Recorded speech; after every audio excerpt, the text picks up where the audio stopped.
Riley. Way to go. Okay, so your agenda book should be filled out, and I need you open in your book to page 10 with a highlighter out and in your hand. Please and thank you.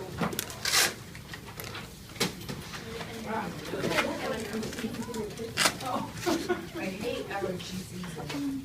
Okay, so page 10 in your textbook and a highlighter out. Alright, so on Friday we did lesson 1. You should have a worksheet that was white and it covered lesson 1. When does that due? Tomorrow. Tomorrow. If you already put it in the basket, that's fine. If you haven't, it's not due until class time tomorrow. Okay, you are going to have another assignment today over lesson 2, what we're going to read today, that you should have written in your agenda book right now, and it is due when? Wednesday. Thank you, very good. Okay, so on page 10, who can tell me what is the title of lesson 2? What are we learning about, John? Thinking like a scientist. Thinking like a scientist, and we have 2 main key questions for this lesson. Tell me what's the first one. Grace. What attitudes help you think scientifically? Okay, and our second one is what? Yes, ma'am? What is scientific reasoning? Very good. Okay. Todd, are you going to open that book and bring us today, please? Okay, page 10. Thank you. Okay, so we are going to jump over to page 11, actually. We're going to skip to My Planet Diary. If you would like to read about the slinking on your own, you are welcome to. Okay, but we're going to jump over to page 11. It says, what attitudes help you think scientifically? Who would like to read that first paragraph for us? Willow, go. Perhaps someone has told you that you have a good attitude. What does that mean? An attitude is a state of mind. Your actions say a lot about your attitude. Go ahead. Scientists Possess possess certain important attitudes, including curiosity, honesty, creativity, open-mindedness, skepticism. Good ethics, and awareness of Bias. bias. Okay, so we have our key there, so that's going to help to answer our first key point. So I want you to go ahead and highlight what she read in bold there after the key. If you don't have a highlighter, you can just use your pencil and underline. But we're going to underline or highlight. Scientists possess certain important attitudes. Here are the attitudes we're going to learn about today. Curiosity. You should know what that word means. Honesty. You should know what that word means. Creativity. You should know that one. Now, here are the ones you might not know. Open-mindedness, skepticism, good ethics, and awareness of bias. Okay, so our first 3 are covered on this page. You should see them in big red letters. Got it? You see them? Okay. I want you to highlight those 3 words in the big red letters. Curiosity, honesty, creativity. Okay, curiosity, it says one attitude that drives scientists is curiosity. Okay? Take your highlighter and highlight this part right here. Scientists want to learn more about the topics they study. Highlight that sentence. Scientists want to learn more about the topics they study. That would be curiosity. You're curious about something. Okay? Yes, sir. I need a computer. Okay. Check that. And the third one says S for skull crusher. When we have level in the course of movement, we'll have level down in the skull. Okay, you make sure you correct that abbreviation. Okay, next to that, what do you see? Wait, 4 times 15. That would mean you do 4 sets of 15. Alright, so then 1 to 10. Okay, for 1 to 10. But what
So I'm using A-stem, which is a soft tissue technique to help scar tissue remodeling.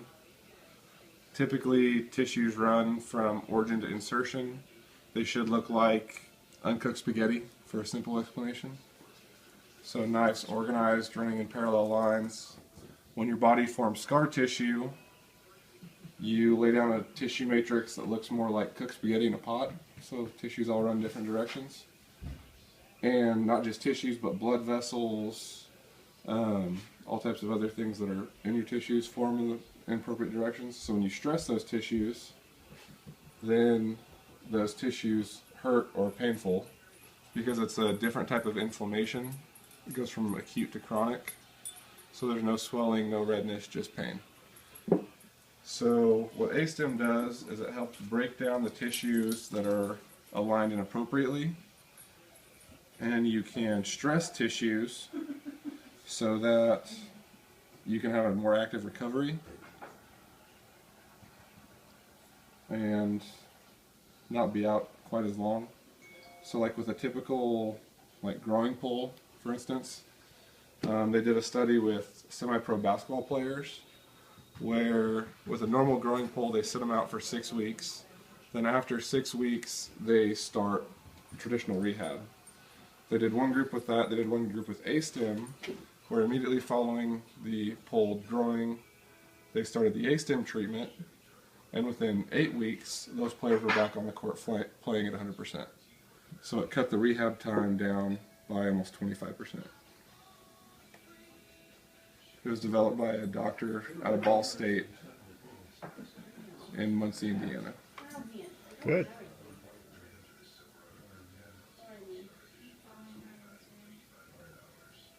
Does that happen in all cases or in most cases, or? It happens in a lot of chronic conditions with plantar fasciitis, tennis elbow, jumper's knee.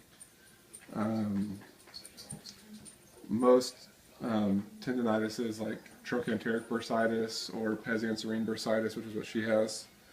It works really well and it gets rid of the chronic inflammation. And you combine it with stretching and strengthening, which follows Wolff's Law, which means the body adapts to the stresses placed on it. So it's kind of the same thing as a mail carrier who walks the same mail route every day for 20 years. That no longer counts as exercise for him. That's a normal day. To exercise, he has to go above and beyond that activity. So you or I, if we were to walk that mail route, we'd be sore and stiff afterwards because our body's not used to that activity. Roll over. Oh, I'll censor this part. I don't want to get it posted on YouTube and have it rated R or anything. Oh no, it's not rated R. You'll just see her jump and squirm when I hit her foot. But it's really effective. One of the therapists at our clinic is a women's health specialist, so she does a lot with incontinence, pelvic floor pain, pain with intercourse, things like that, or pain with pregnancy. And so she's starting to look at doing A-stem because women who have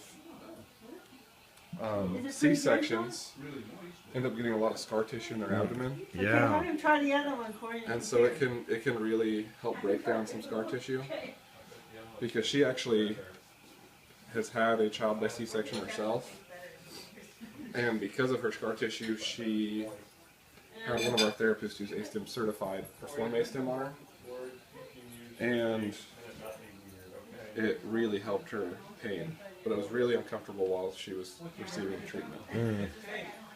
A-stem used to believe that you would have to press hard enough to bruise the person to contact the tissues.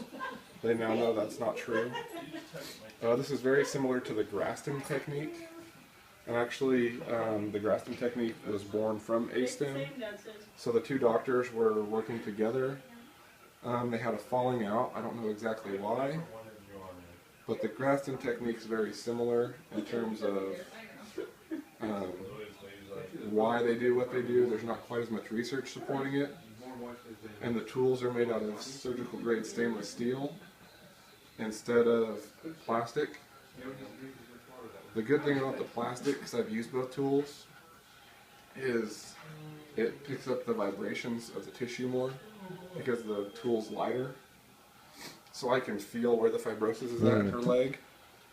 And it feels almost like when you go over a washboardy dirt road, you can feel those bumps in the tissue. And that's how you can actually tell where the fibrosis is and if it's actually changing during the treatment. And with A-stem, typically 9 to 12 treatments is what research has shown to be the most beneficial. But the patient can even continue to see improvements up to 8 weeks after their last treatment if they continue the stretching, strengthening, things like that.